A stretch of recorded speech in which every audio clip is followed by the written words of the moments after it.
Hey, it's Mike. How's it going? It's been a couple of weeks again, and I wanted to just make this video. I've been thinking about this guy a lot. Geordie, the guitarist for Killing Joke, passed away back on November 26th. And I just wanted to kind of do just talk about him a little bit, but not go into a big long eulogy or anything, but just wanted to talk about him and how much I loved him as a guitarist and as a musician. He's just an amazing influence, I guess, on my musical taste and my musical background and history and stuff. And he's just such a dominant influence on the music that I'm into. And I've been listening to him for a long time, some 40 years, I guess.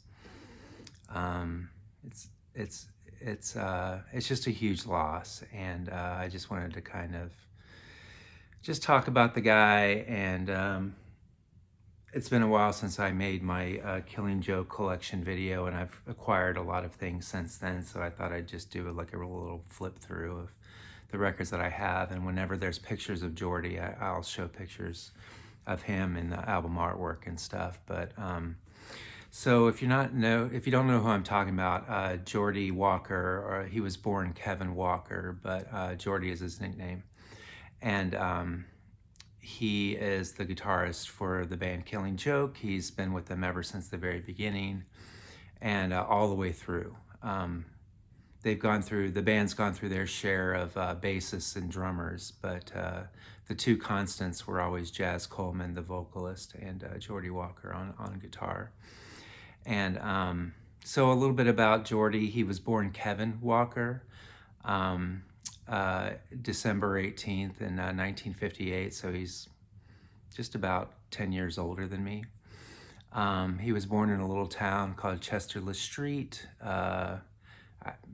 Maybe I'm butchering the pronunciation of that. There's probably some subtle thing about the pronunciation of these towns, but basically it's up in the northeastern part of England, south of Newcastle upon Tyne, and west of Sunderland. I've never been up that part. I've been to London, but I've never been up into the northeastern part. But anyway, he's from up there. They gave him the nickname when he moved south later in his life, in his childhood, and they gave him the nickname Geordie because that's the accent that he has, that he acquired while living up in the northeast of England. So people down south, they called him Geordie, and it stuck. And I've always known him as Geordie. I didn't even realize until many, many, many years later that that was just a nickname for him. When he was really young, I think, gosh, about 10 years old or so, his mother bought him a Gibson Les Paul. He really wanted a guitar, and that's the one that she picked out for him. And he would just go into his room and just practice and play, and turn up the volume all the way the loudest it would go, and until his dad would come in and tell him to turn it down. But he was just in love with the guitar from a very early age. And when he moved to London, his family moved down to the London area, and he answered an ad for a band that Jazz Coleman had put out. They were looking for a guitarist for this band, and he answered the ad, and it was Killing Joke. Ended up being the first band he ever joined. And he joined in March of 1979, and by December they already put out their first EP called Turn on Red, and Turn to Red, sorry. It was an EP that they put out back in 79. And then the next year, 1980, they put out their first album, their self-titled album, Killing Joke. Yeah, so let me just go through, I don't have that Turn on Red EP, or Turn to Red EP, but I do have, I think I have it on compilations, but anyway. So in 1980, they put out their first album. I have the picture of him up from the Brighter Than a Thousand Suns, and I'll show that album too, but that's where this picture comes from. So the first album, this is my American first pressing of an original Killing Joke album, self-titled, fantastic. One of my top 2 favorite Killing Joke albums of all time. Love it. And then I also got a reissue on this kind of silver paper. Sounds really nice. It's on colored vinyl. So that's 1980, their self-titled album. And whenever there's a picture of Geordie, I'll pull out the insert and show that. This is their second album, 1981. What's This For? Pretty good. It's not my favorite. A lot of people get on my case on YouTube, thinking I'm crazy for not putting this at the top of my list for favorite albums of theirs, but I don't know. It's good, but not as good as some of the other ones that I'll be showing today. So anyway, What's This For? Their second album. Their third album, Revelations. I love this album. It's definitely up in my top 5 for them, 1982. Fantastic. Then they put out like this little live 10-inch called Killing Joke Live, and it's got some various songs from their early days, from their first few albums. So we got that. Then their next studio album, Fire Dances, 1983. Again, this is one where I have an insert, and it shows a picture of the band, and there's Geordie and Paul Raven, who's also gone, Jazz Coleman, and Paul Ferguson. That's 1983. After that, they released a single, Birds of a Feather, really great non-album single. And then another single that they released, Me or You, pretty good song. Anyway, moving right along, I just kind of want to go through these. 80s, huge single for them, 1984. This is the song that got me into the band. I'd never even heard the band, I don't think, before. I might have heard something from the first album on like the local college radio station, but this is the one that really hit big, 1984, 80s, and the video was all over MTV. Then they released this album, Nighttime, 1985. It includes the song 80s and a bunch of other big songs for them. I think this is their biggest album. Love it. Every single song on it is fantastic. One of my top 2 favorite Killing Joke albums. And then I got this Music on Vinyl reissue as well. They're a little bit different looking, but the color tones are a little bit, the hues are a little bit different. But anywho, Nighttime, fantastic. 1984. They also released a couple more singles. Love Like Blood was huge for them. I don't know, it's my least favorite song on the album, but it's still a good song.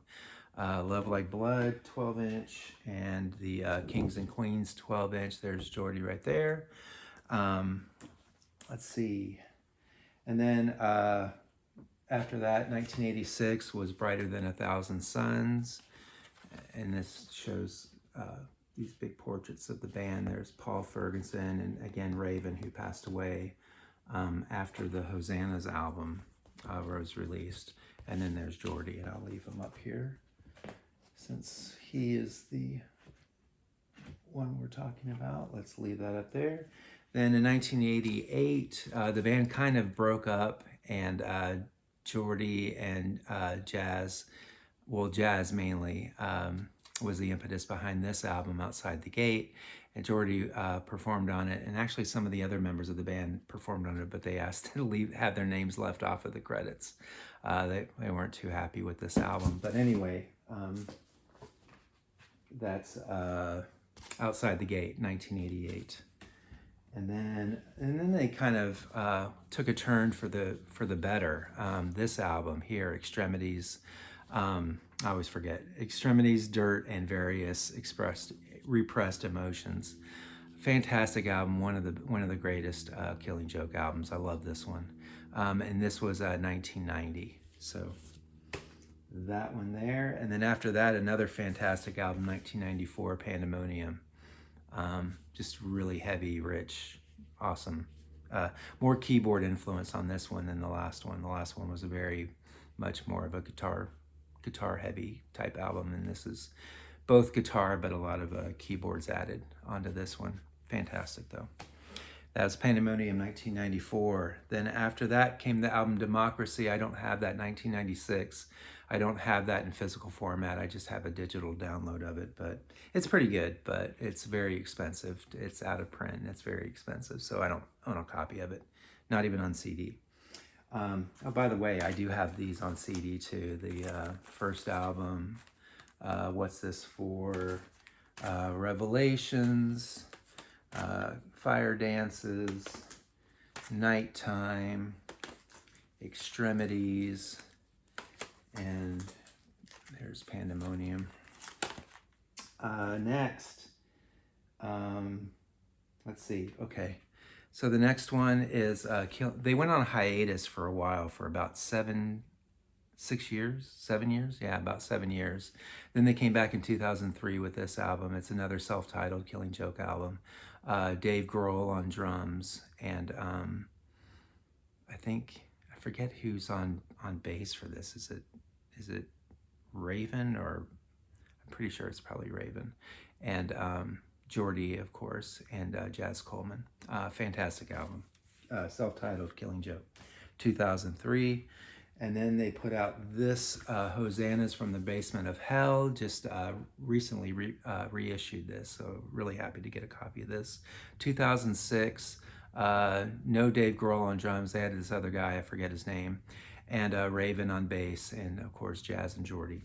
Fantastic album, very heavy, very, very heavy album.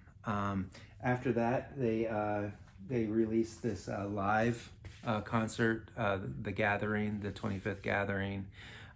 It's on that tour, the Hosannas tour. And so I have this on vinyl and also on DVD.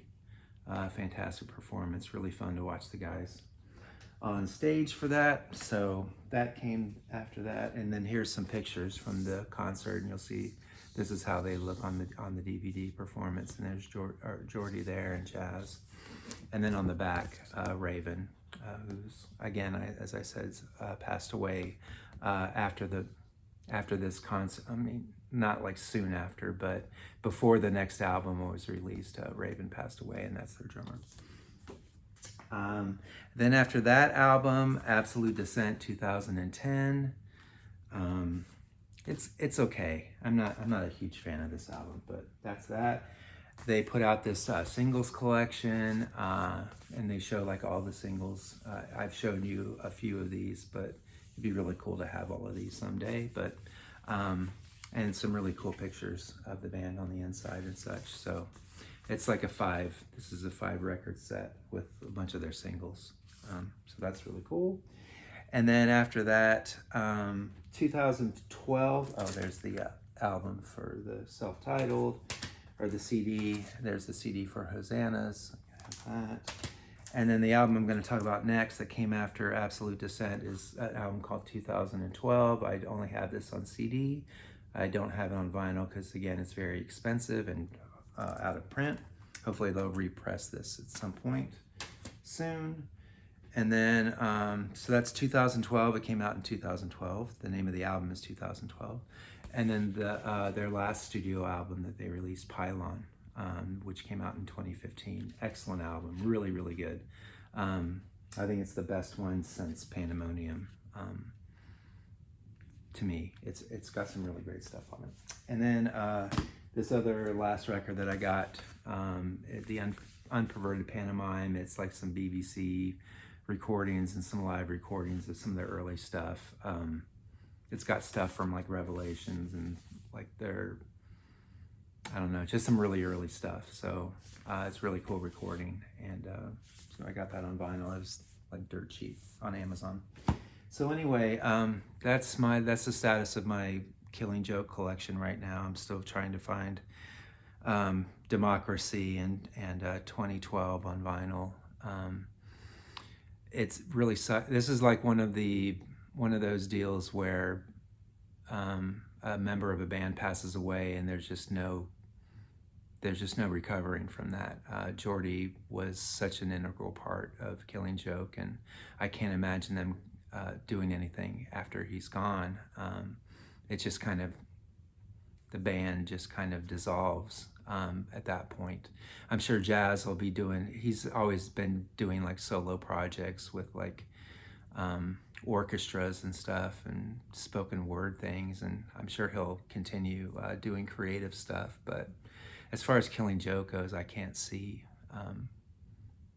a path forward for them without Geordie, because he was such a integral part to the band, and their sound, the guitar sound of the tone of his guitar is just so striking and familiar, and just so obvious. Whenever you hear a Killing Joke song, you can tell like the main thing that you recognize right away is the guitar, is Geordie Walker, and he'll absolutely be missed. And it just really sucks. It's just a really sad time, at least in my world, in my music world. It's huge.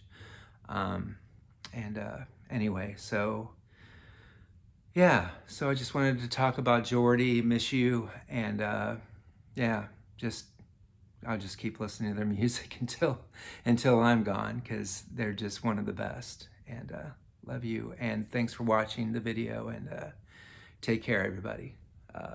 See ya.